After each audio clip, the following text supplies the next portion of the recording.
De Fiat, althans, zei je het skip nou nog. Gjald de Jong kocht het een aantal jaren lien om winterdaags vracht maar te vervieren.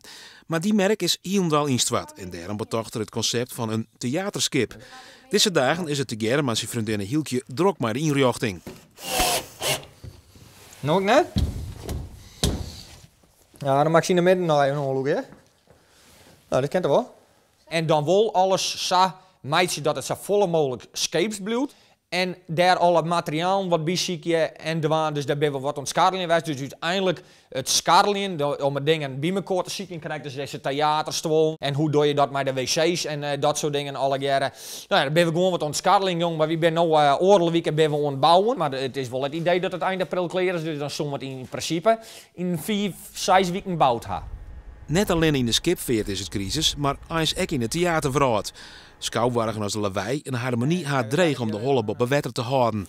Is het dan wel toe om in deze tijden met een theaterskip te beginnen? We gaan een plan in de holle en als je er zelf volledig achter staat en je zet dat goede deel. En dan, het wil net zeggen dat het om mij een god in de werken wijzen, maar dat je zegt van ik wil binnen 2 jaar wil ik daar graaf miljonair mee wijzen. Nee, wie doe ik bijna de dingen omdat we het mooi vinden om te doen. Dan wordt het 46 naar Soest 92. naar Soest hier, dus uitkomen dan wordt dit ingaan.